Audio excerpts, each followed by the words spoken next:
महान 5 दिन और आधे के वादे के बारे में ईश्वर ने आदम से कहा, मैंने इस धरती पर दिन और वर्ष ठहराए हैं, और तुम और तुम्हारी संतान इसमें तब तक रहोगे और चलोगे, जब तक कि ये दिन और वर्ष पूरे न हो जाएं। फिर मैं उस वचन को भेजूंगा जिसने तुम्हें रचा था, और जिसके खिलाफ तुमने पाप किया, वही वचन जिसने तुम्हें बगीचे से बाहर निकाला और तुम्हें गिरने पर उठाया था। हाँ, वही वचन फिर से तुम्हें बचाएगा जब 5 दिन और आधे पूरे हो जाएंगे। 3।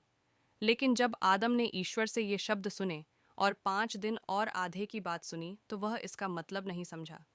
4। क्योंकि आदम सोच रहा था कि यह केवल 5 दिन और आधे तक ही होगा, संसार के अंत तक। 5। और आदम रोया और ईश्वर से प्रार्थना की कि वह उसे इसका अर्थ समझाएं। 6। तब ईश्वर ने अपनी करुणा में, क्योंकि आदम उनकी छवि और समानता में बना था, उसे समझाया कि ये 5,000 और 500 वर्ष थे, और कैसे कोई तब आएगा और उसे और उसकी संतान को बचाएगा। 7। लेकिन ईश्वर ने पहले ही यह वाचा हमारे पिता आदम से उसी शर्तों पर की थी जब वह बगीचे से बाहर आया था, जब वह उस पेड़ के पास था जिससे हव्वा ने फल लिया था और उसे खाने के लिए दिया था। 8। जब हमारे पिता आदम बगीचे से बाहर आए तो वह उस पेड़ के पास से गुजरे, और उन्होंने देखा कि ईश्वर ने उसकी उपस्थिति को एक अन्य रूप में बदल दिया था और वह कैसे मुरझा गया था। 9। जैसे ही आदम उस पेड़ के पास गए वह डर गए, कांपने लगे और गिर पड़े, लेकिन ईश्वर ने अपनी दया में उन्हें उठाया और फिर उनसे यह वाचा की। 10। फिर जब आदम बगीचे के द्वार पर पहुंचे और उन्होंने एक करूब को देखा जिसके हाथ में एक चमकती आग की तलवार थी, और जब करूब ने उन पर गुस्सा किया और उन्हें घूरा, तो आदम और हव्वा दोनों डर गए और सोचने लगे कि वह उन्हें मारने वाला है। इसीलिए वे अपने चेहरों के बल गिर पड़े और भय से कांपने लगे। 11। लेकिन करूब ने उन पर दया की और उन पर करुणा दिखाते हुए उनसे मुंह मोड़कर स्वर्ग चला गया और प्रभु से प्रार्थना की और कहा।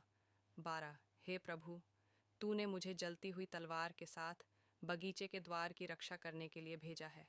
13। लेकिन जब तेरे सेवक आदम और हव्वा ने मुझे देखा तो वे अपने चेहरों के बल गिर पड़े और जैसे मृत हो गए। हे मेरे प्रभु, हम तेरे सेवकों के साथ क्या करें। 14। तब ईश्वर ने उन पर दया की और उन्हें करुणा दिखाई और अपने स्वर्गदूत को बगीचे की रक्षा के लिए भेजा। 15।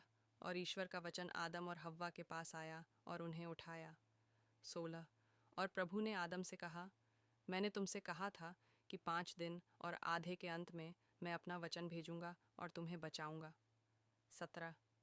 इसलिए अपने हृदय को मजबूत करो और उस खजाने की गुफा में ठहरो जिसके बारे में मैंने पहले तुमसे बात की थी। 18। और जब आदम ने ईश्वर का यह वचन सुना तो वह ईश्वर द्वारा बताई गई बात से सांत्वना पाकर प्रसन्न हो गए, क्योंकि उन्होंने उसे बताया था कि वह उसे कैसे बचाएंगे।